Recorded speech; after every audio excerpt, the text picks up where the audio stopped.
His last Higu stream before AX? Oh, hell no, bro. We still have, like, half a week before AX.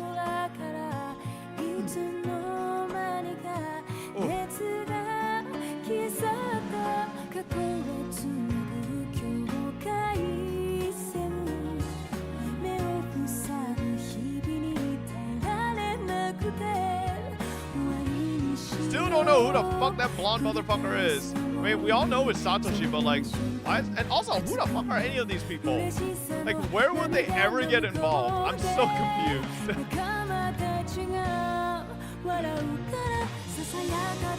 Like, what is happening here, man? Like, what is going on? Oh no.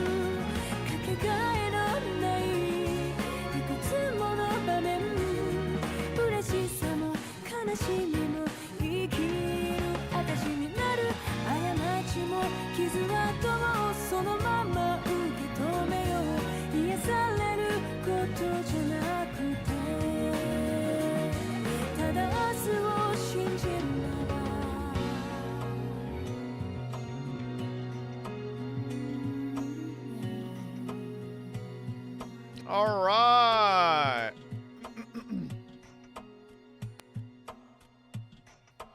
Oh. Hmm?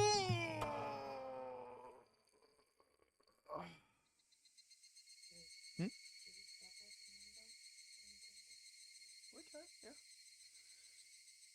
I am hungry. I don't know why. I thought we ate a lot. So this is where Satoshi appears in the story? No, we don't know if this is where Satoshi appears. But Satoshi should be here. Because this is 1978. Right? So he should be here. Alright. Here we go. I had a restless night's sleep. I did nothing but turn over repeatedly during a night that seemed like it lasted for eternity. Even then, I eventually fell asleep at some point, not realizing how high in the sky the sun had risen. I shook off the urge to go back to sleep. Oh no. It was then I noticed that the phone was ringing. The time was almost 10:30 in the morning. It was clearly too late for a wake-up call. Akasaka-san desu ka? Ohayou gozaimasu. Oishi desu. Does this guy always have to laugh at the end of a sentence? Waking up to the sound of Oishi's voice was a little too much of a shock. My delicate ears were ringing. But thanks to that shock, I was suddenly wide awake. ああ、どうも。おはようございます。ひょっとして今お目覚めですか？出張中とはいえ勤務時間には起きないといけませんよ。まったくです。以後、気をつけます。あなたの眠気をもう一つ覚ましてあげられるかもしれない話があります。ひなみ沢駐在所から届いた遺失物に興味深いものが混じっていたんです。Why did the bell just ring? 遺失物。詳しい話はこちらにいらっしゃってからにしましょう。Maybe they chopped off a piece of the grandson. お昼前に来れますか？いえ、すぐに伺います。Oishi already knew what my mission was, because we just saw in the tips that Mion called her father. Since Oishi said it was something that would wake me up, it was hard to believe it would be irrelevant to me. If you read tips, you would know? We did read tips! Oh wait, you mean... Yeah, we did read tips. What do you mean? Honestly speaking, judging by the information from Sato-san yesterday, knowing that my cover was already blown, I couldn't wander to and from Hinamizawa carelessly. The kid in the tip was not the same kid?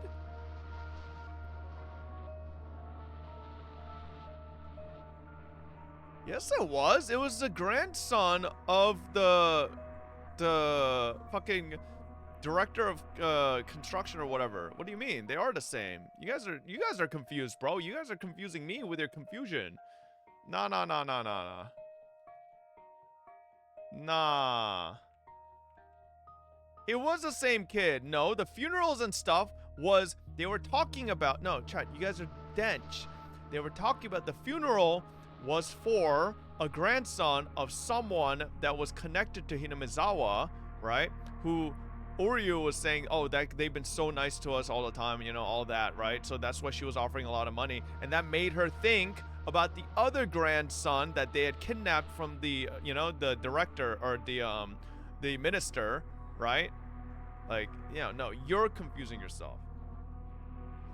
If there was some information there that could put me back on trail, that would be nothing less than a stroke of good fortune. Yeah. Listen, you call me a lore skipper, okay? I'm locked in.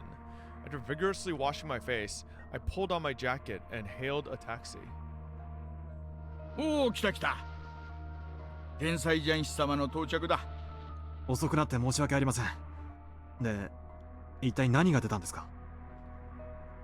With absolutely no intention of reminiscing about last night's mahjong game, I pressed him to get to the point. Oishi, anticipating that I would act that way, cut to the chase without any resistance. 先ほども申し上げましたが、今朝、ひなみ沢の駐在所から遺失物が届きました。Lost items that were turned over to the police box were sent to Okunomiya Station after paperwork was filled out. Oishi pulled out a plastic bag from a drawer and laid its labeled contents on the desk. 財布ですか? でしょうな。中には小銭はあってもお札はなかったもんなんで、スリが中身を抜いた後に捨ててったのかななんて思ったんですがね。最初は。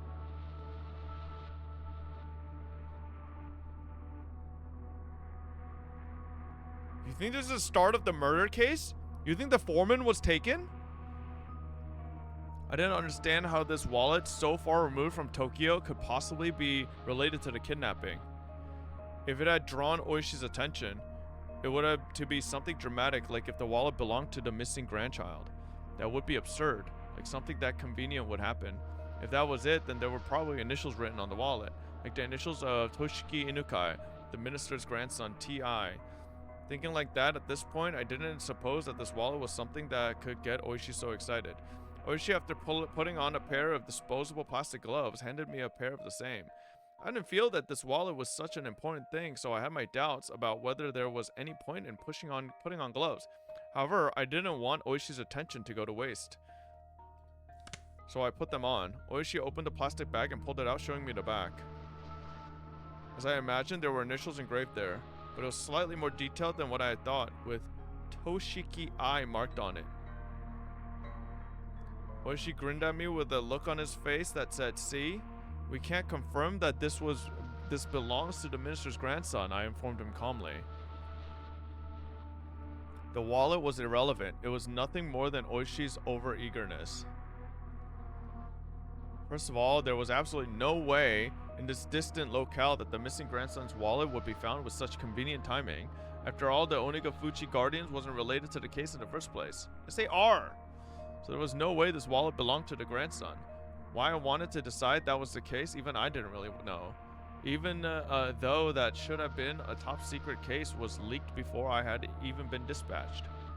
In this situation, how could I say this was definitely unrelated? Would it be more prudent to pay more attention to this wallet?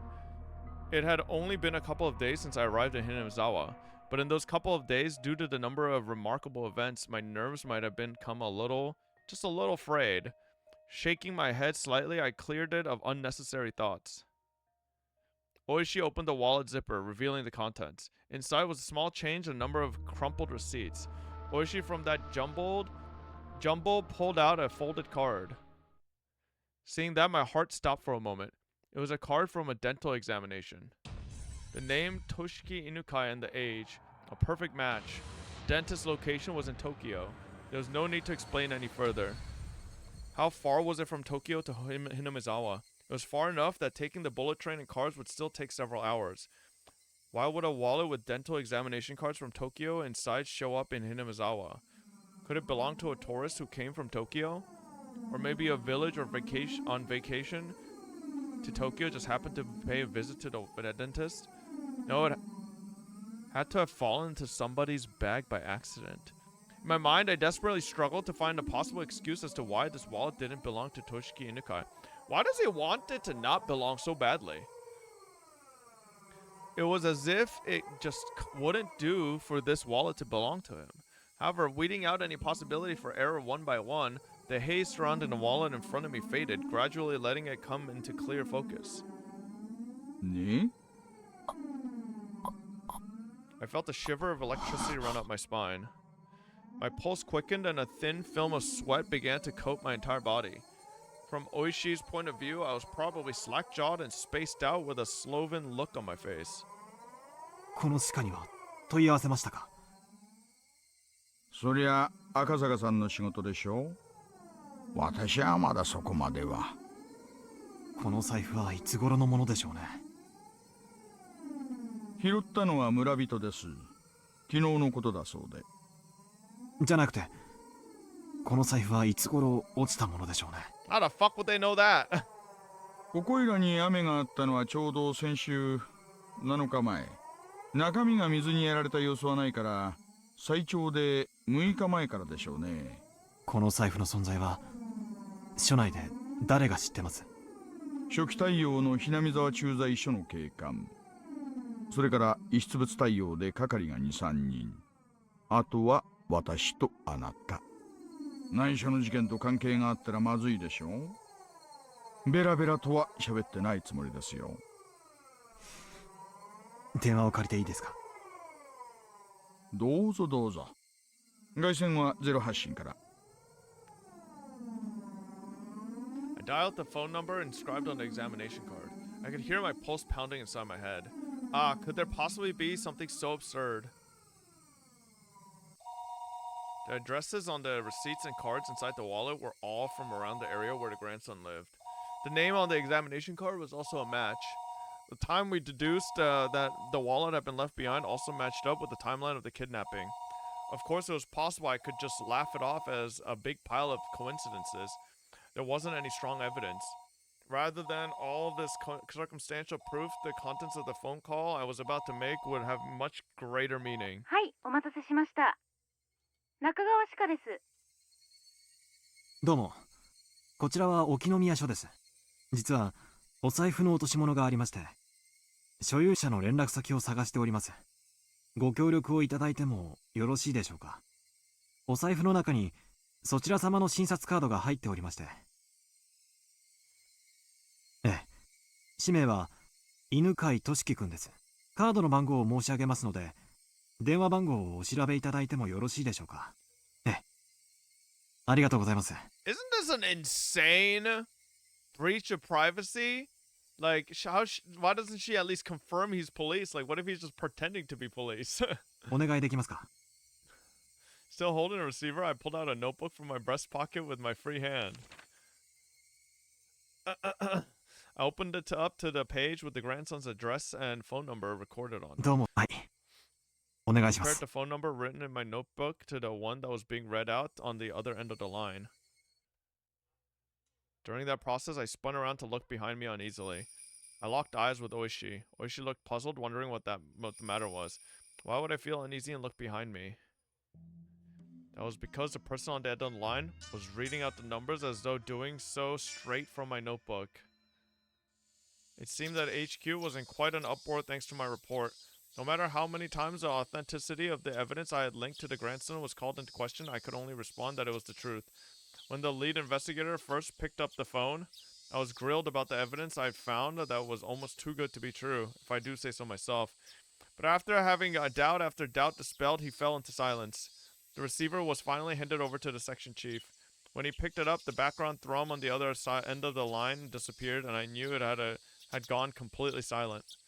After asking the same questions about the wallet that the lead investigator did, the chief quietly spoke his next words. わかりました。こちらから何人か増援を送ります。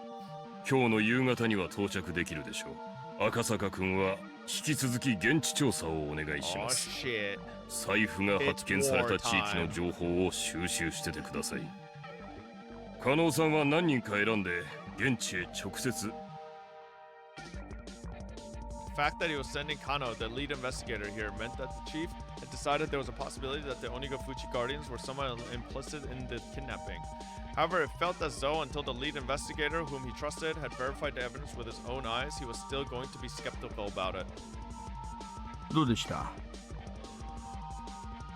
本庁から増援が出発するそうです。私は現地調査を命じられました。財布の落ちていた場所はどこなんです？高津戸のあたりだそうです。ここが沖宮。ずーっと行ってここがひなみ沢で、さらに上流にぐーっと上がっていくとこの辺が高津戸です。Oishi explained where the wallet was found by pointing to the location on the map on the wall. This place called Takatsudo was even more remote than Hinamizawa was. 高津戸界隈はほとんど民家なんかありませんよ。昔の廃村です。無人の家屋が点在する、なんとも寂しいあたりですね。大石さん、高津戸へ案内してもらうことはできますか？構いませんよ。赤坂さんお一人ではなかなか自由にひなみ沢に出入りはできないでしょうからね。無論また野球帽とマスクをしてもらうことになりますが。That Oishi had agreed to accompany me was very reassuring. If Sato-san's info was to be believed, my cover had been blown. I wasn't sure if the villagers had realized that the fresh meat dispatched from public safety was a tourist that had visited the village yesterday, in other words, me. But deciding that they hadn't noticed would have been overly optimistic. Given a cursory thought, Takatsudo, where the wallet was found, couldn't be ruled out as a hiding spot for the kidnappers. The Takatsudo area didn't have any residential buildings, nor was it alongside a highway. There wasn't a reason for even the locals to go out of their way to visit it. It was exactly what you would call a long-forgotten ghost town at the end of the road. You couldn't ask for a better place to hold a kidnapped grandson. Also, you couldn't get to Takatsudo without passing through Hinamizawa first. Though those several conditions made the area all the more important. I couldn't brush it off any longer. There was no longer any doubt that Onigakuchi guardians or somebody hired by them were involved in the kidnapping. If that was the case, then the fact that this wallet was found might have already been leaked to them. They even knew so much as how the public safety division was operating. The case of the wallet couldn't be something they didn't know. In that case, there was a possibility that the enemy was lying in wait. To dive alone into enemy territory, surrounded by enemy territory, to say the least, it required an amount of courage, nay recklessness, that I just did not have. 大石さんの同行がなければ、そうおいそれと踏み込めない村でしたので、ご協力いただけて本当に助かりました。正直なところ、またお金を要求されるのではと思ってましたよ。Don't give him ideas. それは正直を言えば、ひなみ沢なんか好き好んで行きたがないですからね。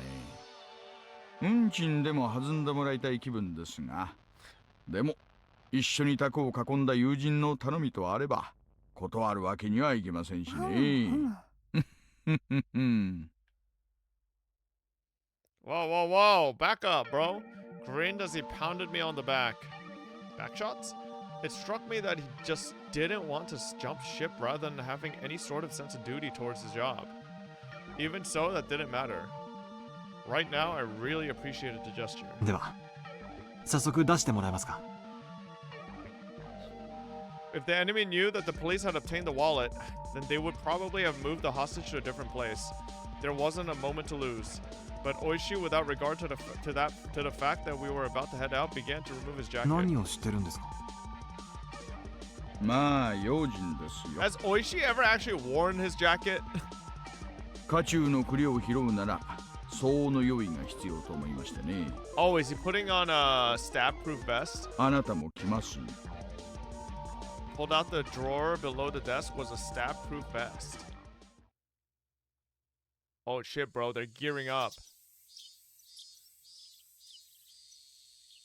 His name was Toshiki Inukai, grandson of the Minister of Construction Inukai. There was only one reason for him to be being here.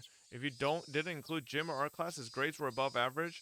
That was the result of having private tutoring sessions twice a week. If you omitted the fact that he still couldn't do pull-ups, there wasn't much else that would make him hate school. Of course, he understood full well that his grandfather was a cabinet minister. But he also knew that not too many people were that interested in their relationship. He didn't like to go out of his way to bring up his grandfather or to call him the Minister of Construction.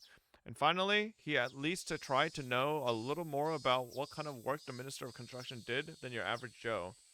What that entailed was that when you tried your best to make life better for the masses, sometimes you made a few enemies. He knew that all too well from the time he'd spent as class representative. His grandfather had made many enemies. He knew that he might personally catch some of that fallout, so he had to be twice as cautious. He was taught that by his parents. That's why, the moment he was kidnapped, he instantly knew that this was one of those occasions. He understood that he wasn't being treated as Toshiki Inukai, the person, but rather as Toshiki Inukai, the grandson of the Minister of Construction. That he wasn't personally at fault, but that this was the result of some unavoidable trouble with his grandfather's work. It made little difference, but when he realized it wasn't because of anything he did, he was able to relax, if only a little. Of course, at first he was struck with a terror befitting his age, wondering what was going to happen to him. But after a while of being tied up and only able to stay lying down, he began to ponder a great many things. First, he thought about the reason he was being abducted like this. He understood the answer to that easily. He was taken hostage to coerce his grandfather, the minister. There was no doubt about that. He didn't know exactly what the Minister of Construction did, but it was easy to imagine that there was much to be gained from threatening him. He respected his grandfather more than most. He earnestly believed that his own grandfather was within the top 20 of the most important people in Japan. That was exactly why he wouldn't forgive anybody who tried to threaten his beloved grandfather. More importantly, he wouldn't forgive anybody who would use him as a tool to threaten his grandfather. His grandfather was really busy and rarely had time to meet with relatives. That's why, with what little time he did manage to scrape together, he just dropped by unannounced. And as an apology for not being able to meet during New Year's or summer vacation, he doted on his grandson very, very much. The number of times that Toshiki was looked upon with disregard just because his grandfather was a politician and a minister certainly weren't few. But he never thought even once that he wanted his grandfather to quit being a politician. Because it was his beloved grandfather, he wanted him to continue his career as long as possible from the bottom of his heart. However, Toshiki was now being held hostage, and his grandfather was being threatened. His grandfather, who called him the apple of his eye, was surely suffering. He might do anything to save his grandson, maybe even putting aside his ideology if it was required to save his grandson. He might cave into the culprit's demands if it meant saving his grandson. When Toshiki thought about that, an inexplicable anger welled up within him. In his current situation, he was unable to forgive the cowards who would make his beloved grandfather suffer by using such dastardly means. That feeling swelled up inside him, displacing the fear. What he thought of first was something any boy would imagine. Get out of these bonds, beat up the bad guys, then hand them over to the police. Images of all the brave heroes from all the manga he had read passed through the back of his mind. In his imaginary scenario, he slipped his bonds easily, floating like a butterfly to evade his captors, then stinging like a bee to bring them all down. In the end, it was nothing more than a silly little fantasy, but with his vision obstructed and unable to see anything, it was something that he could get into, more than any anime at the moment. In actuality, he was enjoying these little scenarios in his head. For a long period of time he was tied up, his captors hadn't really done anything to him that they would feel sorry for. However, eventually he began to grow tired of his fantasies and more realistic scenarios began to run through his head. It was then he realized that none of them were a solution. Yes, he wanted to do something for his grandfather who was being threatened. That he was being held there to inflict pain on his grandfather was the thing that he could least forgive and also the most vexing. And then he noticed. There was a much simpler way he could save his grandfather without having to beat up his despicable captors. That was to remove himself as a hostage from the hands of these villains. If he was to disappear from here, his captors would have nothing to threaten his grandfather with. The captors had restrained him, but they didn't treat him roughly, and they made sure he was fed well enough, meaning at most he was nothing more than the means for their threat. They weren't looking to bully or kill him out of spite. If he behaved, no ill would befall him. Oh, he's clueless. Realizing that gave him a strong sense of courage, and carrying his train of thought this far, he let it run its course to its natural conclusion. Right now, at this moment, Toshiki Inukai had decided to escape. His ears had been stuffed with a sponge-like material acting as a makeshift earplugs. However, they didn't actually do much to block out any sound, and he could overhear everything his captors were saying. Realizing that this was to his advantage, even when his captors spoke to him, he acted like he couldn't hear them due to his earplugs. His captors, thinking that he couldn't hear the conversation, talked about all sorts of things without any reservations. Thanks to that, he was able to obtain various pieces of information. First off, this wasn't Tokyo. It seemed that this was quite a distance away, and on top of that, in the countryside, nestled deep in the mountains. It also seemed that his captors were inconvenienced living out of here, so he could deduce that this place was far removed from any sort of town. Finally, whenever they went out to buy food or other supplies, they would always take a car. That fact caused him some dismay, because he knew that the method he learned at school of running around blindly while shouting for help wouldn't work here. He paused his little mental escape scenario there. His ultimate goal was to find somebody who would help him. If somebody who fit that description wasn't close by, his chances of escaping successfully grew slim. A desolate, far-off land deep in the mountains. A place where you couldn't even go shopping without using a car. In this situation, escaping would be very difficult. He grew depressed, and after a little while, he returned to his original scenario. Imagining becoming a hero like in the manga he read and beating down his captors became his respite. However, as he played those delusions out in his head, his heart, hating to surrender, continued to search for a way to escape. And then he thought of a way. If the goal was far away, then all he had to do was get closer. His goal in a nutshell was to find somebody who would help him. In other words, somebody other than his captors. If he faked being sick, then his captors would have to take him to the hospital or bring a doctor to him. They would probably be reluctant to do that. But he already knew that the hostage was more important than anything. In the off chance that something happened, like him dying, occurred, they wouldn't be able to threaten anybody anymore. Luckily, he had an experience that would help him fake a serious illness. At the end of last year, he was inadvertently involved in a car accident and had to undergo surgery. The scar from that surgery was still clearly visible on his lower torso. He recalled the pain and suffering from that time. The existence of that experience would make a huge impact on the realism of his performance. He was quite confident in his ability to fake an illness. Oh, he just sounds like a soy boy. His captors at first took that as a sign he needed to use the washroom. Untying only his arms, they tried to bring him there while he was still blindfolded. But he didn't try to get up. His hands now free only clutched at his abdomen as he writhed in おい、ど agony. うしたんだ腹でも痛いのか He still had his earplugs in, so he had to pretend he didn't hear his captors asking the question. He was about to nod, so he hurriedly had to stop himself. 小僧が腹を押さえてるよ腹痛かな His captors looked down on his suffering for a bit. One of them proposed a course of action, while another laid his doubts that Toshiki might be faking it. どったんね腹痛むんかいそいつ耳を塞いでるから聞こえてないぜ参ったんな腹痛に効く薬なんかあらんね薬局行って買ってくるか腹痛って言ったっていろんな薬があるだろう症状がわからないうちはいい加減な薬は買えないぜ腹押さえてるし便秘やん Why does he talk like that? 便秘薬でも買ってくれば収まるやんね間違って飲んでも死なんしな決めつけるなよ盲腸とかかもしれないだろう俺のおじさんがさ昔急になったことあってよあれはかなりビビったぜ Oh, it's an accent? One of the captors leaned over beside the boy who was bent over in agony. かわいそう全身汗だらけじゃないかよ腹か痛むのおいおい痛むんならあんまり抑え込んじゃかえって悪いぞ Realizing that his captors were concerned about his stomach, he inadvertently let his shirt ride up, letting the scar from his surgery come into plain view. His vision was still obscured with packing tape, so he couldn't see the reaction to the scar. But his captors were taken aback, and judging from their momentary silence, he had obtained the reaction he was looking for. おいやばいぜこの手術跡そんなに昔のものじゃないぜその小僧熱出てるんかいね体温計あるあるわけねえよでもすごい汗だぜ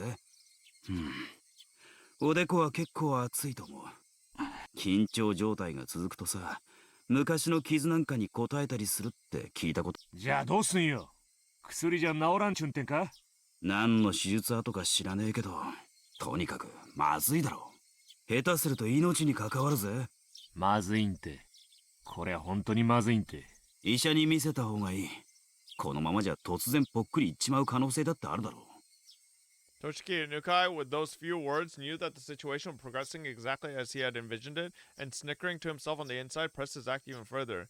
He didn't even need to see to know that his captors were panicked and were running around like chickens with their heads cut off at this troublesome turn of events. 診療所連れて行くか。Uh-oh. そりゃまずん。先生を連れてくる方がいいね。Uh-oh. 入江の先生か。いいのか。大丈夫か。人質に何かあったらまずんね。しゃあない。緊急事態やん。One of the captives hurriedly left in the car. Another of the men, completely shaken up at this point, wiped the sweat from his forehead with a handkerchief. It looked like they were bringing a doctor. As long as the doctor was an accomplice, the doctor was his goal. Oh, you. It was someone he should seek help from. His captors were probably wary of that happening. They would be prepared for it. This would all come down to luck. Some of the sweat emerging from his brow was from that nervousness. At that moment, the packing tape that was covering his eyes and ears was torn off. The burning light that he was seeing for the first time in several days hurt his eyes. After that, the gag that made it hard for him to breathe was 大 also 丈夫か removed. こそ。今お医者を連れてくるからな。しばらく我慢してろな。The doctor was coming, the doctor was coming. Now, how was he going to ask for help, and how was he going to get away from his captors? A plethora of thoughts began swirling through his 分 mind. かってると思うが、お医者に余計なことは言うなよ。俺たちも別にお前に乱暴がしたいわけじゃないんだ。そりゃ分かってるよな。Toshiki Inukai nodded while feigning pain and obedience, his expectations and the enemy's expectations. Whether they doubted he was faking his illness or not, they knew what his goal was and would try to stop it. His stomach contracted from the stress of this gambit, making it seem like his stomach really was starting to hurt. No, it really was, but there was no reason to panic. If he failed with his approach to the doctor, there was nothing to lose. If there was something to lose, it was this method of faking illness to get in touch with the doctor. If he could think of other methods from here on out, it wasn't much. But at the present, this was the easiest and most dramatic way he could think of. The more he thought about it, the more it looked like this was his first and last gambit. Eventually, he heard the sound of a car approaching once again. The sound of the car doors being hurriedly opened and shut. The sound of several footsteps approaching. A young man in a white medical coat. There he is.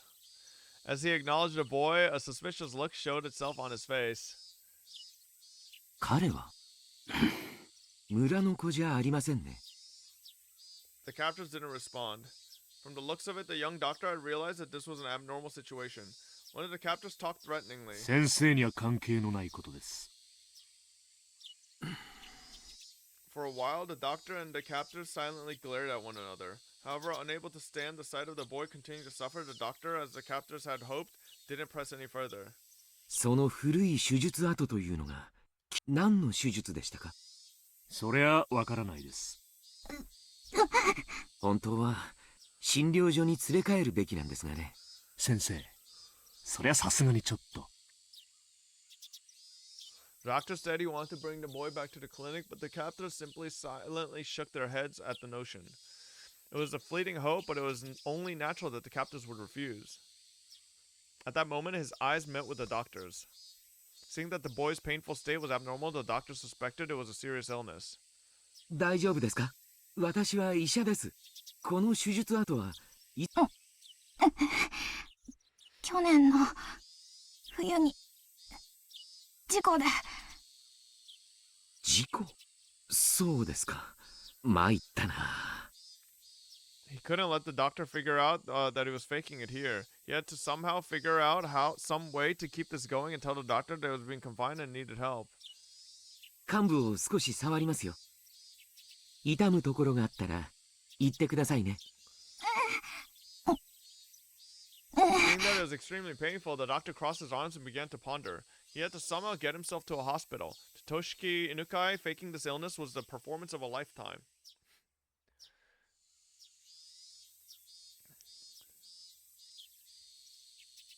I still don't trust this fucking doctor.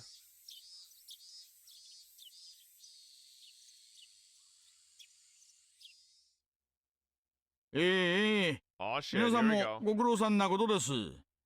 お暑いでしょうが、せいぜい頑張ってくださいよ。不法投棄のダンプが現れたらすぐにご連絡ください。急行いたしますのでね。ご協力感謝しますよ、大石さん。どうぞ。A gap wide enough for a single car was opened up in the barricade. Oishi, showing his gratitude or perhaps a threatening attitude with a short beep on the horn, rolled the car forward through the checkpoint. This time my appearance was the very embodiment of the word suspicious. A baseball cap, mask, and sunglasses. On top of that, even though it was sweltering, I was wearing a hoodie, and any respectable police officer would be loath to not stop me for questioning. I had meant to be overcautious, knowing full well that my face was known, but it might have been already too late for that to have any use. Using that as an excuse, I doffed the unbearably hot hoodie and windbreaker, ripped off the mask and hat, and threw them in the seat behind me. ありゃいいんですか？こんな小細工したところでどうせ割れているでしょうから。True. そりゃまあそうでしょうな。Oishi, probably thinking that my unexpected behavior was funny, continued to laugh. The beautiful and pristine scenery of Hinamizawa spread out before me. The village itself would have been quite beautiful if it weren't for the complicated circumstances surrounding it at the moment. I would absolutely love to take Yuki here for a drive one day. Come to think of it, I didn't get a chance to call her last night. I played around with the idea in my head, but in reality this village wasn't all sunshine and rainbows. I had heard everything at the prefectural headquarters. At the heart of the village, the intelligence network that the three families wielded was, due to the blood ties and regional relationships, unbelievably well organized. Their net spread not just around Hinamizawa itself, but encapsulated the entirety of the city of Shishibone as well. When I first heard that, somewhere in the recess of my mind, I didn't take it completely seriously. How could a local organization out in the boonies have something so grandiose? I couldn't deny that somewhere in the back of my mind I had ridiculed the thought. But not only were they really threatening the minister, but they had demonstrated they had a complete grasp on our movements, which were supposed to be top secret. They were almost like the secret police that controlled a small Eastern European country, like in some spy novel. The villagers here wouldn't bat an eye at getting their hands dirty if it meant fighting the dam project. I also heard something like that at the prefectural headquarters. Now that you mention it, when I first arrived here, Oishi also said that this place was a war zone, didn't he? The residents of this village were at the same time freedom fighters.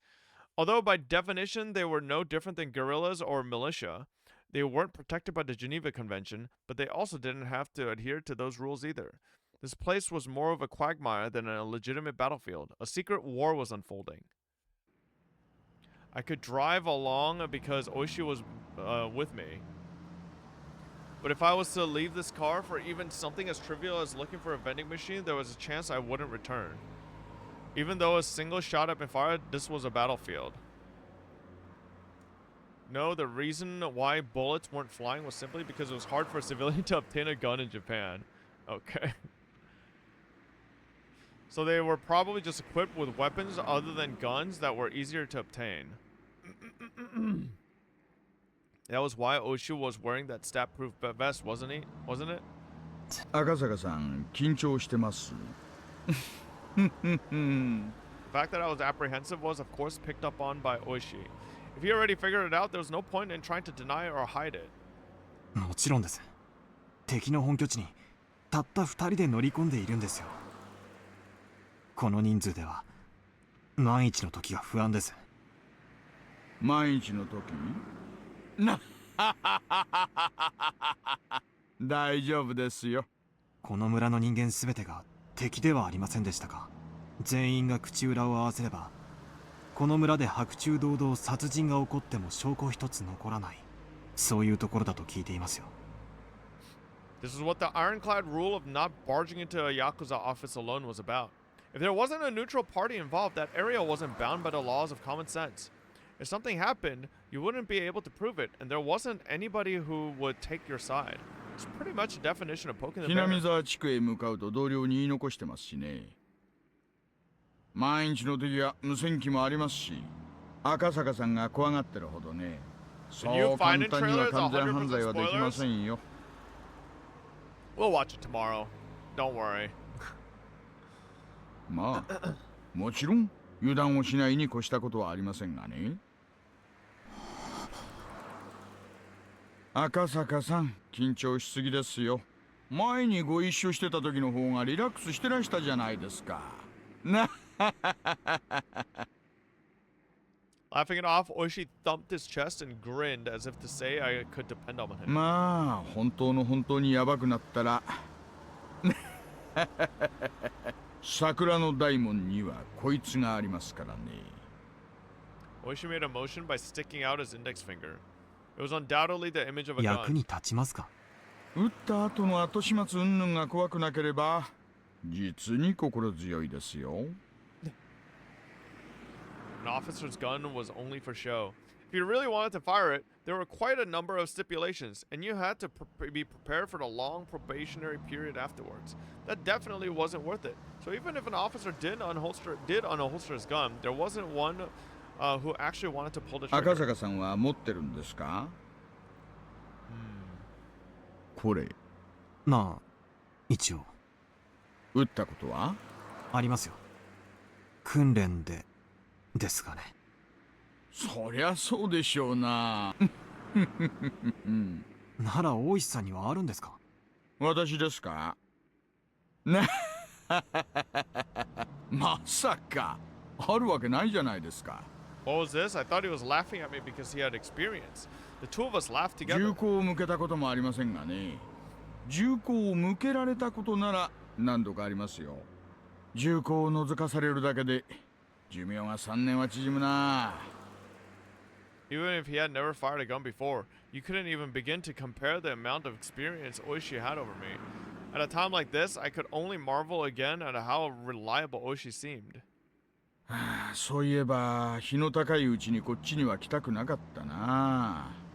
でも車道はここを抜ける以外ないし。赤坂さん、念のためもう一回マスクで顔を隠してください。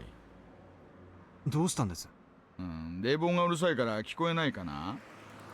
切りますよ。窓を開けてみてください。 Oh shit. When I opened the window, a blast of hot air blew inside. And then I could hear angry yelling coming from far away. At that moment, the forest gave way on either side of us and our view expanded suddenly. And there could be seen the Hinamizawa Dam construction grounds. The very front line for Hinamizawa Village.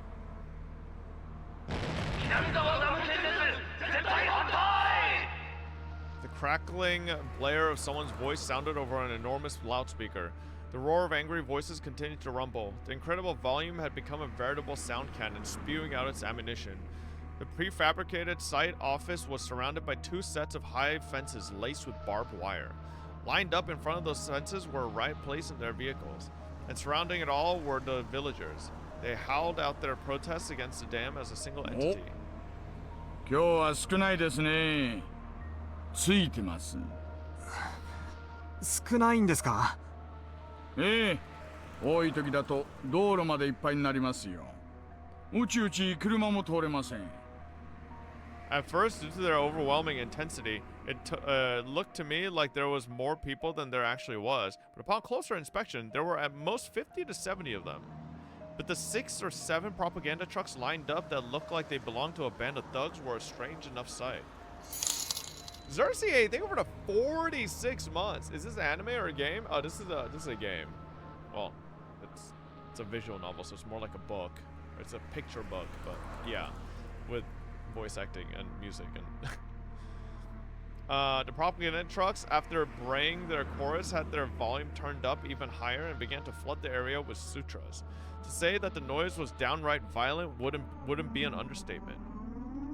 From this distance, it was still this loud. The glass in the office was probably rattling from the noise. あれをガンガンやられるとたまんないんですよね。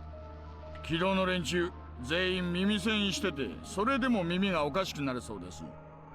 気の毒な話です。騒音規制でなんとかできないんですか？うちの県には騒音規制に関する規定ね。ない。それにほら、お経でしょ。宗教活動規制できないし。Okay. 連中も頭いいんです。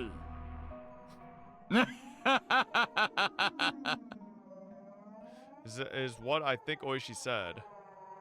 Actually, no matter how tightly the window was shut, the booming sound of the sutras still filled the car.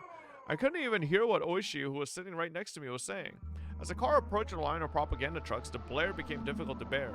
It wasn't enough to just plug my ears with my fingers. I had to hold my head to keep my skull from splitting apart. If I had seen this terrifying energy sooner, I would have probably understood what Hinamizawa village was much quicker. Now I knew they wouldn't blink an eye at sacrificing themselves in order to protect their hometown. So goddamn noisy. Shut up, shut up, shut up. My head throbbed and felt like it was going to split apart. My eardrums crackled, and on top of it all, I felt like I was going to throw up. With the road crowded with the throng of squatters, the propaganda trucks, and the riot police vehicles, it was in no way easy to get by. Even if you tried to shoot the squatters with the car horn, they were also wearing earplugs, oblivious to the noises from the outside world, and wouldn't easily move. The car could only inch forward at a snail's pace. And then the car eventually got through, starting to leave the tumultuous noise behind. ほら、昨日一緒に麻雀やったメンツにお年寄りさんいたでしょ。覚えてます？ I remember that there was an older person who didn't exactly mince words. The guy that Oishi called old い man. らっしゃいましたね。彼ね、第一航空の現場監督さんなんですよ。あそこのプレハブの中でイライラしながら仕事をなさってるんでしょうね。お気の毒なことです。あれが毎日ではたまったものではないでしょう。耐えかねて辞めちゃう人が後を絶ちません。まあ、その度においおいおいおいおいおい。There's no end to the number of people who can't handle it and quit, but every time that happens, their wages go up, so I won't say it's in vain. Even after deal with all that noise and hostility, they still made a wage that Oishi found enviable. ちくしょう、こいつら。聞こえてるのか聞こえてないのか。A group of squatters were in the way of the car. Yo Fob love the streams. Holy shit, Captain Crush with the 5,000 bits. God damn, thank you so much, Captain Crush. I hope, hopefully you're enjoying Higurashi daily as well. Thank you so much. Thank you. In this din, could they not even hear a car horn? 5,000 USD. It's 5 million USD. Or did they hear it and were being malicious? If there were any riot police nearby, they would have made people move, but it just so happened there weren't any around here. ちょいと待っててください。Oishi opened up the door. The hot air, even more heated roar of the crowd spilled into the car. Oishi said something as he grinned widely, but I couldn't hear what it was. He was getting them to move, something like that. Oishi stepped out of the car and closed the door. The din faded slightly. I stared blankly as Oishi headed towards the group and started some sort of conversation. Maybe we'd finish the minister's grandson at Takatsudo. Or find. At the very least, I wanted to find him there. Find him and slip the cursed bonds of this incomprehensible village. Bless you. I could only pray. At that moment, a shadow was suddenly cast over me. Somebody was standing right outside the passenger side window, blocking the sunlight. I spun around, looked up, and realized who the backlit figure was. Oh, shit.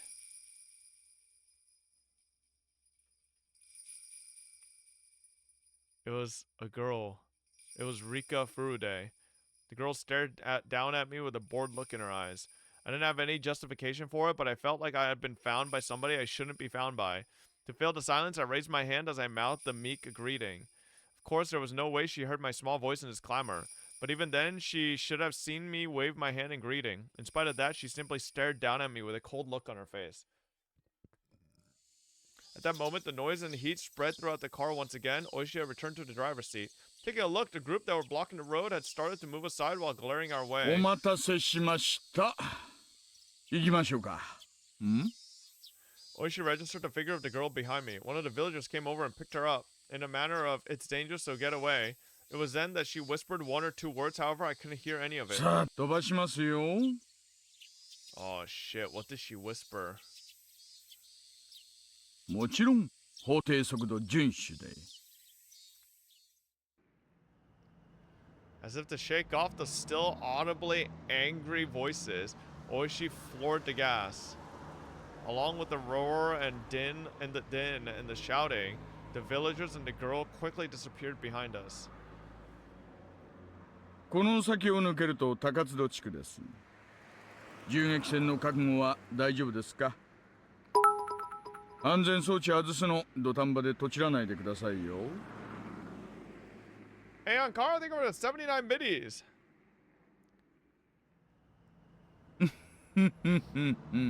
Oishi laughingly laughed mockingly again. I was more concerned with what the girl had said, however, as I was vaguely bothered by it. What was she trying to say with that apathetic and candid expression? 今から緊張したって仕方ないですよ。むしろ収穫がなくて勇み足って可能性だって十分にあるんですから。There was no longer a way to confirm what the girl had tried to tell me. It might have been that the girl who warned me to go back to Tokyo again, or else was saying to me who was here now ignoring that warning. 警告したのにバカなやつ。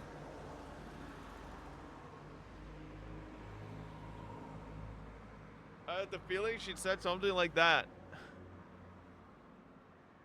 Aw, shit.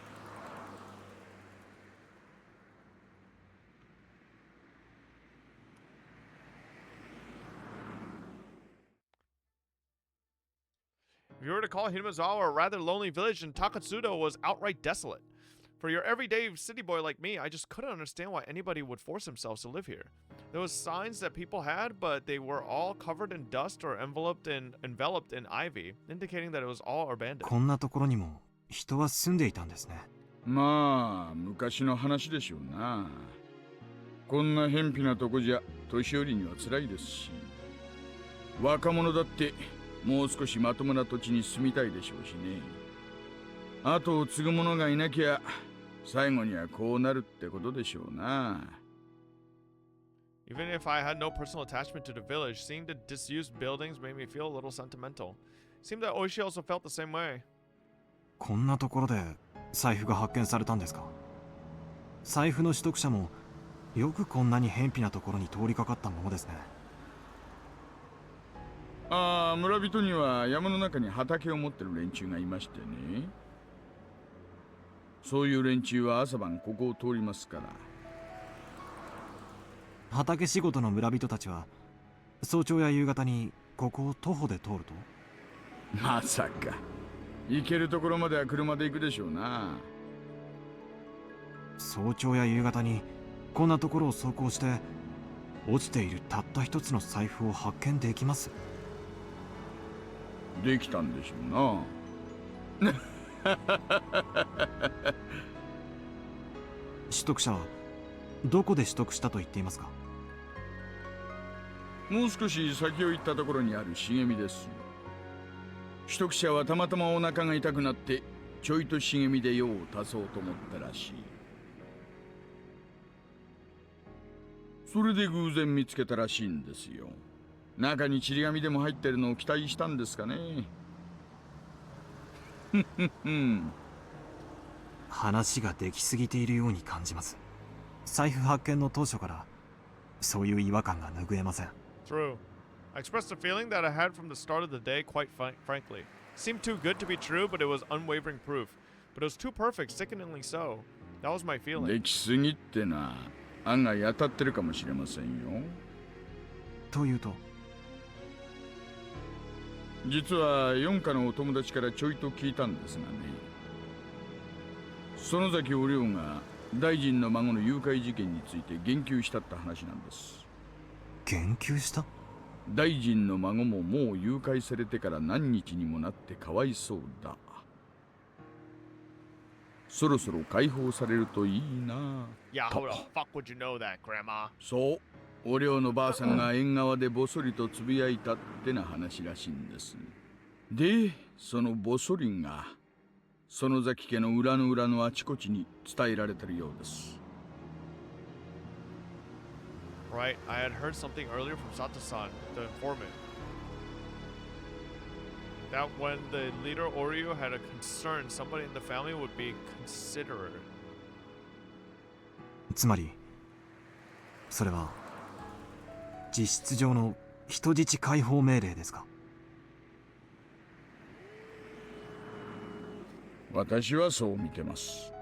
この出来すぎの財布発見は孫を警察に引き渡すためのイベントじゃないかと。どうして人質の解放を？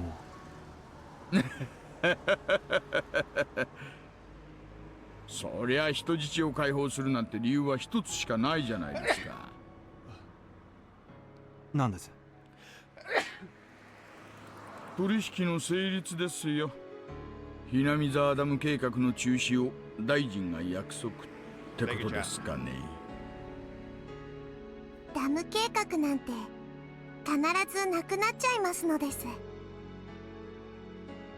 That moment, those words that the girl had said resurfaced in the back of my mind. In the end, it was turning out exactly as she had proclaimed. That young girl knew the circumstances. She knew everything about this kidnapping incident from the beginning to the end. 赤坂、 The girl unexpectedly called my name. 東京へ帰れ。は？あなたはもう幾ばくもしないうちにこの村に来たことをひどく後悔することになる。それがあまりにもみすぼらしくて気の毒な姿だから、今のうちから警告してあげているのです。どうして私が後悔することになると？いちいちうるさいな。あなたの親はあなたが赤信号の横断歩道の真ん中にいるとき、どうして危ないのかを全部説明し終えるまであなたの手を引っ張らないの？引っ張るでしょ。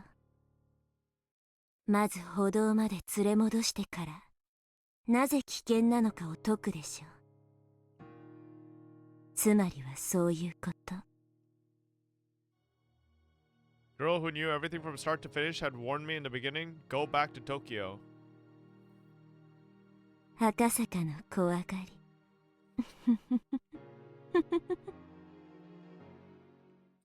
孫は無事見つかるでしょうが、その後はいろいろと厄介な問題になるでしょうな。どう厄介になるかは一警察官の私には想像もつきませんがね。フルでリカって少女ご存知ですか？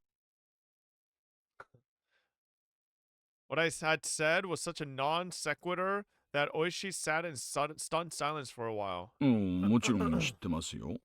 御三家の一つ、古出家の一人娘ですね。どういう少女なんです？おやおや、これは意外な人物名にちょっと驚きです。公安では古出家が臭いと睨んでおられるわけで、私にも情報を分けてくださいよ。あ、いや、そういうのじゃないんです。ちょっと気になったもので。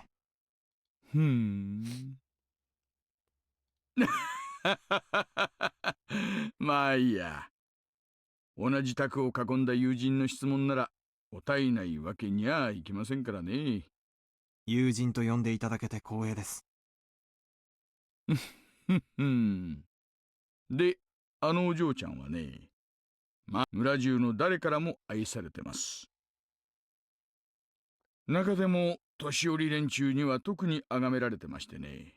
崇められる？よくは知らないんですがね、古出家に生まれた女の子ってのには多少神聖な意味合いがあるらしいんですよ。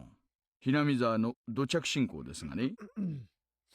お社様の生まれ変わりだとかなんとか、そんな話があるらしいですよ。 Living incarnation of Oyashiro-sama? お社様。そういえば同盟の登り旗の中にお社様と書かれたものがあったような気がします。何ですかお社様って？ああ、ひなみ沢の守り神様の名前です。村にあだなす者に罰を当てるって信じられてましてね。まあ、そんな便利な神様がいたらダムの連中はとっくに神罰にやられているんでしょうが、幸い今日までそのバチってやつは一つも起こってませんがね。村にあだなす大臣の孫が、お社様の怒りに触れ、なんて言いましたっけ。そう、鬼隠し。大臣の孫を鬼隠しにしたと。そういう筋書きになるわけでしょうか。なるほどな。そういうことになるんでしょうな。お社様が下した神罰。なら、犯人はお社様の生まれ変わりである、あの少女。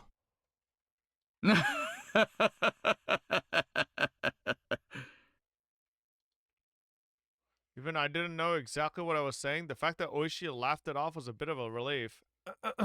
Oishi's joyous laugh was so infectious that I began to laugh like an idiot as well. ありゃ、こりゃ珍しい。Oishi, after laying into the horn several times, rolled the window down and leaned out, waving his arm in an exaggerated manner. It was a car headed the opposite way. Until now, we didn't run into any other cars except our own, and of all places, it was this desolate location. It seemed that Oishi knew the owner of that car. Oh, it's a doctor. 入江の先生 Oh shit. こんにちは。 The other car's window rolled down slowly, revealing a young man in a white overcoat. He was about my age or perhaps a bit older, but you really can't judge somebody by their 大石 appearance. さんじゃありませんか。こんにちは。珍しいところでお会いしますね。そりゃこっちのセリフですよ先生。まさかこんなところで会うとはね。どうしたんです？いえね、ちょっとした往診です。From ありゃ there? そうですか。休館とかでしたか？いえ、そんなに大したことではありませんでした。よかったですよ。お医者の世話にならずに済むならそれに越したことはないです。ではこれで。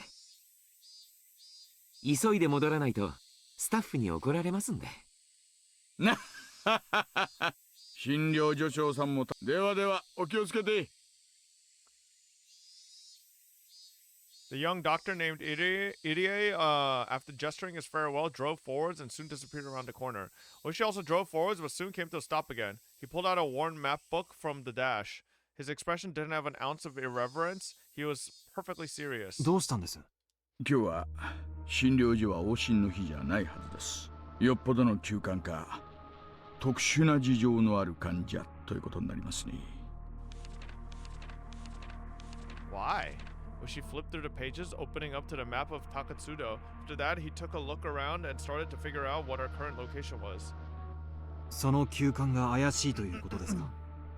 行った高津戸地区にね、今私たちがいる道はここ。入江先生はこの道に対してこっちの方向から走ってきたと。Having no sense of our surroundings, I couldn't digest anything about the place he was indicating on the map. 私たちは財布の取得場所を目指しています。ちなみに取得場所はここ。でもね、高津戸地区にわずかにある民家に向かうにはそもそも道が違うんです。つまり入江医師は民家のない方角から来たと。山間の段々畑で農作業中に誰かが倒れたってのでない限りね、人が倒れて医者が呼ばれたら普通は連れ帰って詳しく調べるもんです。 True. でもさっきリエ医師は大したことはなかったと言いましたね。車には他には誰も乗っていなかったようですし。 Oishi didn't say any more than that. I also said nothing more. The doctor just now examined a patient close by. Only that, the noisy radio had suddenly gone silent. The sky had just as suddenly turned an oppressive color. As Oishi mused that it might start to rain, a torrential downpour started as though trying not to disappoint him. Eventually, Oishi stopped the car. The only sounds to break the silence were the percussion of the rain on the roof and the soft squeak of the windshield wipers. ちょいと静か静かで行きましょうかね。 Saying that in a quiet voice, he exited the car without an umbrella, careful not to make any noise. Oishi leaned over, indicating the other side of the thicket. He was pointing to a prefabricated shed and a car that was parked beside it. Ooh, car looked obviously well cared for. It wasn't a vehicle that had been left there for several あの years. 小屋は営林署の機材小屋です。夏場以外は利用されてないと聞きました。 Oh well. あの車は営林署の職員。さあね。公用車には見えないですね。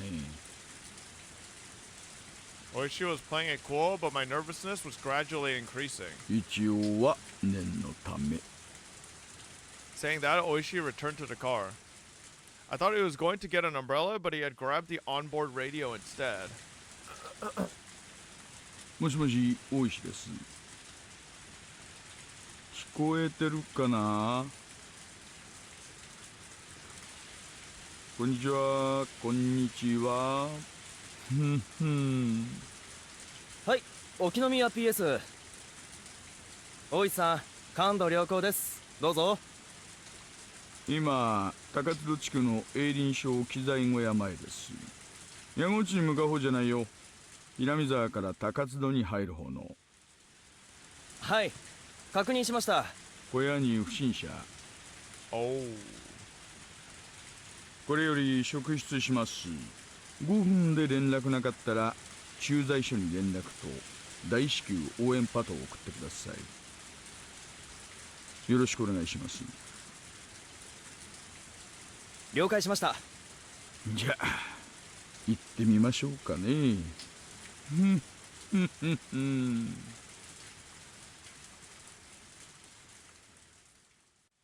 Since he was the first confined here, he had heard the sound of a car multiple times, so he just thought the far-off sound was more of the same. However, the reaction from his captor was, until now, something he hadn't seen before. They jumped, reacting as if shocked by a jolt of electricity, and pressed against the window, cautiously peering 止ま outside. ったな。営林署の人間。まあ、いや、警察やんな。Ooh. One of the captives lifted the boy by his collar and pressed the blade against his お cheek. 兄ちゃん、ちょい静かにしててな。分かってると思うけど、大声出したりすると大変なことになるからな。Toshiki Inukai was sure that the doctor reported things to the police. Coolest. He had felt relief when he thought that he was saved, but not imagining that his captors would resort to violence when they were cornered. His anxiety remained unabated. どうする？時間稼いでる。小僧連れてちょい裏から抜けな。ほとぼり冷めたら落ち合おう。One of the perpetrators grabbed the boy by the collar and forced him to stand. Of course, Toshiki Inukai tried to resist by feigning that his illness had been aggravated by this rough treatment, but his captors paid no heed. The door was violently banged upon. ごめんください。こんにちは。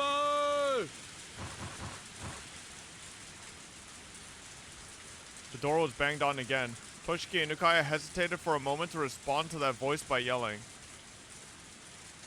However, while he was being indecisive, his mouth was covered, taking that option away from him. The leader of the captives waved at the other to go. The younger perpetrator nodded in response, and while keeping the boy's mouth covered, started heading towards the back door. はいはい。何かご用かいね。どうも。警察ですがね。ここちょっと開けてもらっていいですか。急な雨で困っちゃいましてね。ええ、今開けますん。The moment the lock was undone, Oishi forced the door open, and with a gleam of menace in his eyes, he pushed the man aside as he stepped into the room. Then in the small and empty room, he was able to quickly discern that the boy he was looking for was nowhere to be seen. 私はここは営林署の機材倉庫だって聞いてたんですけどね。何にもありませんね。There was nothing inside the room that would indicate that this was an equipment shed. There's only a mountain of blankets, indicating that somebody was sleeping here alongside empty food packets strewn about. ああ、ここはずいぶん前から空っぽさね。機材がしまってあるところなんて見たこともねでも営林署の建物でしょ。あんた営林署の人。えわ。あんたこそ誰よ。警察？ The two of them glared at each other suspiciously. Both Oishi and the man steadfastly refused to reveal their identity before the other did. The man, judging from the sharp look in Oishi's eyes, realized that it would be hard to talk his way out of this one. No matter what he said, the most he could buy would probably be only a few dozen seconds. Only the sound of the rain filled this tense moment. Just then, they heard the sound of a struggle from afar off. Oishi had a hunch. There was no doubt that Akasaka, who was circling around back, had run into the perpetrators who were trying to slip away. Oh shit! As Oishi thought that, the man in front of him reacted a moment faster. The man swung with an attack that was more intended to obscure Oishi's vision rather than actually hit him in the face. Seizing his opportunity, the man aimed a kick at Oishi's groin without any hesitation, but he missed his mark and was unable to land that critical blow. How do you miss the balls, bro? The man trying to pin Oishi grabbed him by the base of his neck with both hands and fiercely tried to push him down. But as Oishi fell backwards as if kicking the man upward, he dug his foot into the man's midsection. With that leg acting as a fulcrum, the man was flung by the falling Oishi as if by a circle thrown. The two of them squared off in the pouring rain. 面白いじゃないの。俺とやろうってか。ね。Oishi, as if trying to cheer himself on, grinned smugly. He then stood up while brushing the mud off himself. Even though he countered the assault, Oishi was getting up rather awkwardly compared to the man who swiftly sprang to his feet. Oi-san! Hayaku! Akasaka's voice rang out from the distance. Judging from the distress in his voice, he was already engaged in a fight and wanted Oishi to reconvene with him. But Oishi's hands were full as well. Akasaka-san! 申し訳ない! ちょっと待っててくださいよ! The man raised both fists into a stance that hinted at him being acquainted with karate or some other form of martial arts. Of course, Oishi, as an officer of the law, was decently versed in judo. He also had the moxie to have been through his fair share of fights before. Because of that, he could tell the man in front of him was quite a bit better at fighting than he was. Ah, damn it. Thinking that this was going to be easy, just because the order came from Sonozaki family to release the hostage had been a big mistake. な、久々に胃液がこみ上げてくる感じがしますよ。Oishi played off the situation like it was no sweat. His opponent, seeing his attitude, took that to mean that Oishi wasn't going to go down easily. The man wildly charged forward, attempting to grab Oishi. If the man managed a successful clinch from his low stance, Oishi would be tackled to the ground and ended up being mounted. What? It was something you saw. Hey, Knight, thank you for the 22. From bald. It was something you saw often when children fought, but it really was a bad position since you couldn't do much once you were in it. Oishi responded to that move, also lowered his stance to collide with the man head on. The moment they clashed, Oishi grabbed the man's lapel.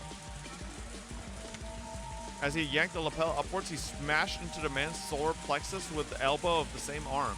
It was a move from Oishi's own personal brand of brawling judo. He then grabbed on with his free hand and attempted to throw his opponent with both hands.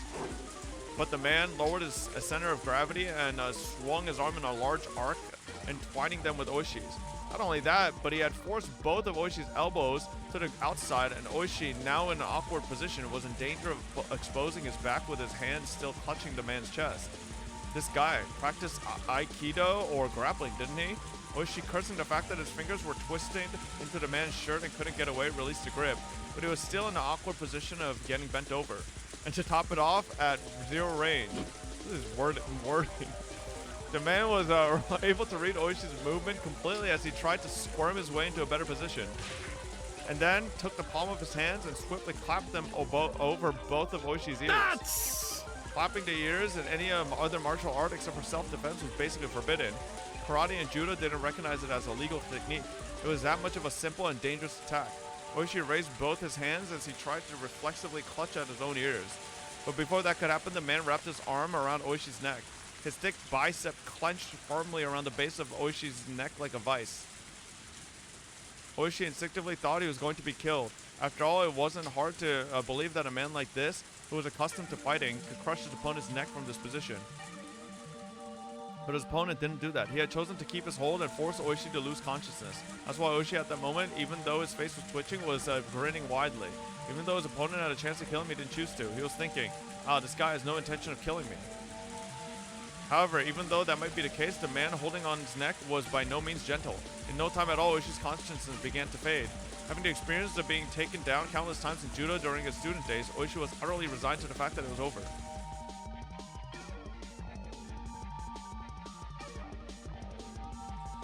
Akasaka was finally recovering from the intense pain of being kicked in a rather sensitive area.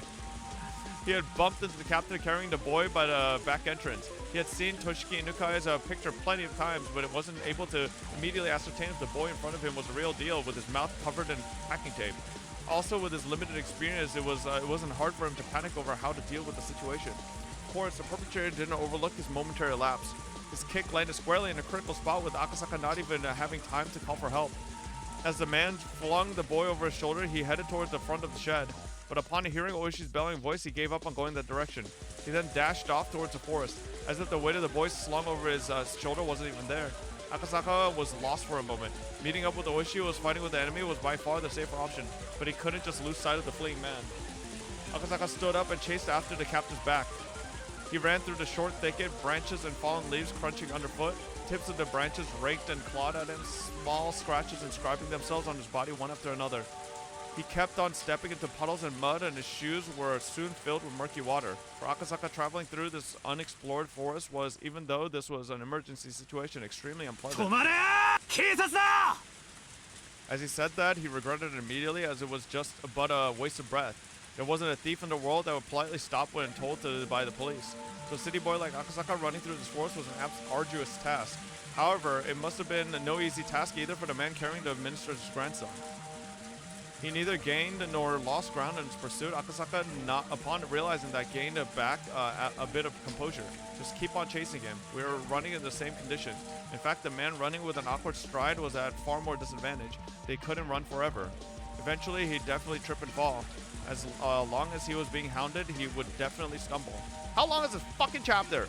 As soon as his wish was fulfilled, the man who had stepped in something and lost his balance was no longer able to bear the weight of the boy dropping him. Akasaka, in all honesty, didn't care about the perpetrator at all.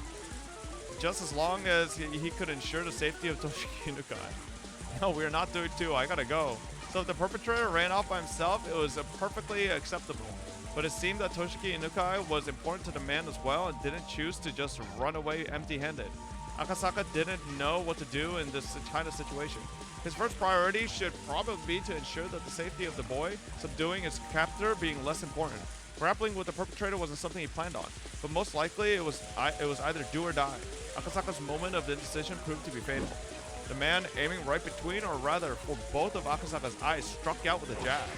Not wanting that, Akasaka raised both his hands to his face. At that moment, the man kicked at his unguarded midsection. I thought he was going for the balls again. The pain almost felt like his vital organs were being squeezed out of his body, but he latched onto his opponent's leg. But his opponent didn't hesitate one bit. Leading with his seized foot, the man jumped at Akasaka, applying pressure and pushing him down. Akasaka was unable to withstand that and fell, but under no circumstance was he letting that leg go.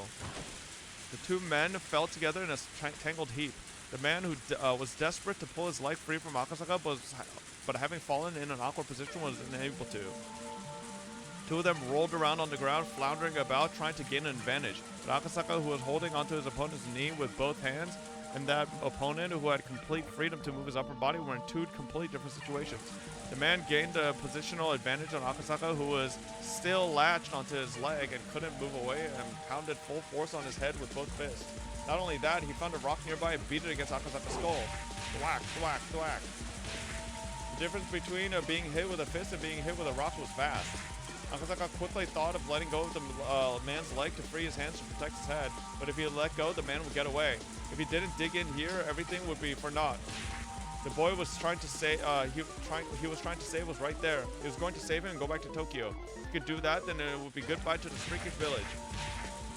Without looking, I could tell my forehead had split open, was gushing blood, but I didn't let go of the man's leg. How could I? I won't let go. When the man realized that no matter how much he beat my head, he wasn't getting away, he used both his hands to grab my throat to crush my windpipe.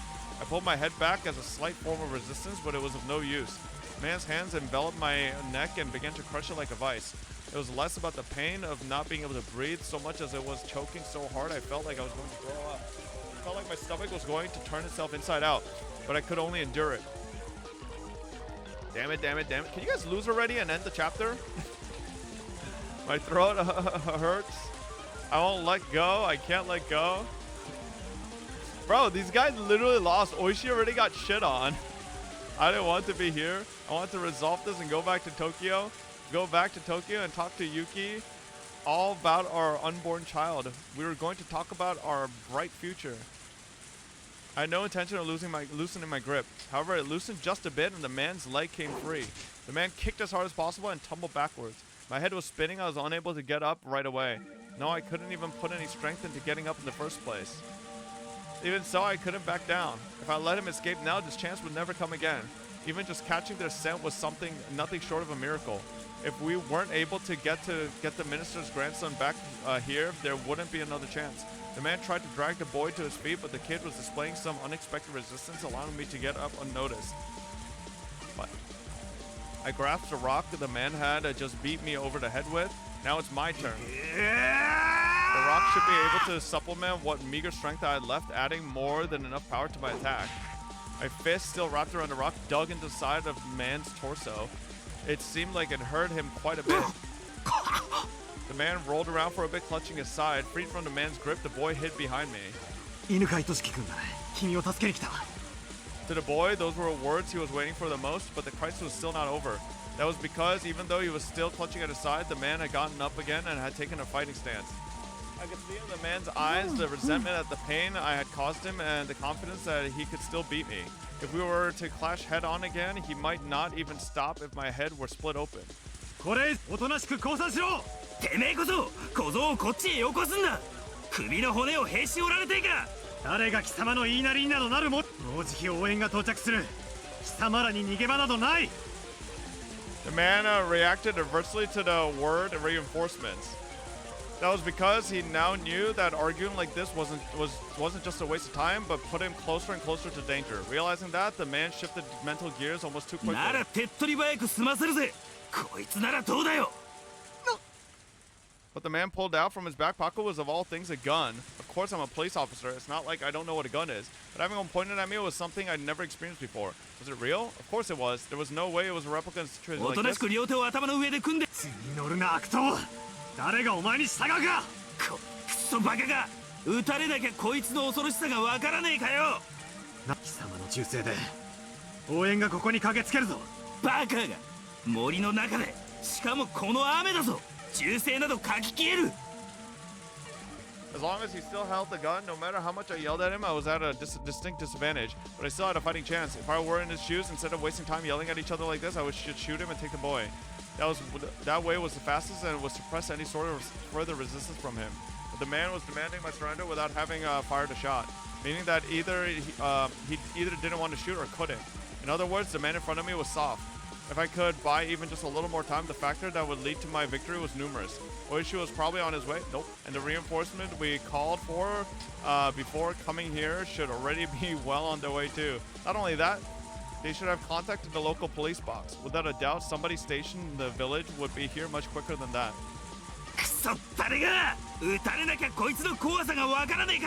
Alright, this motherfucker game is taking 5 million years on this chapter, chat. I gotta go.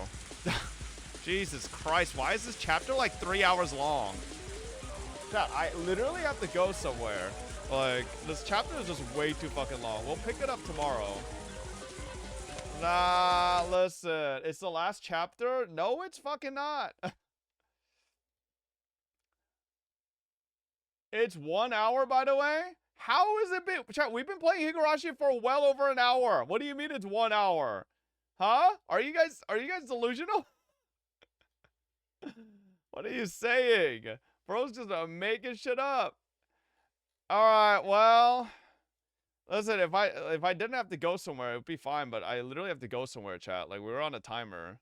Unfortunately, this chapter was, like, a little too long. So, fine and trailer? Yeah, you got me fucked if you think I'm ending Higurashi early to leave, and you're like, watch fine and trailer. Like, do you really think that's gonna happen? We're gonna watch it tomorrow. Anyway, chat, I'll see you guys tomorrow. I gotta head out, unfortunately. I got a long ass drive I gotta do.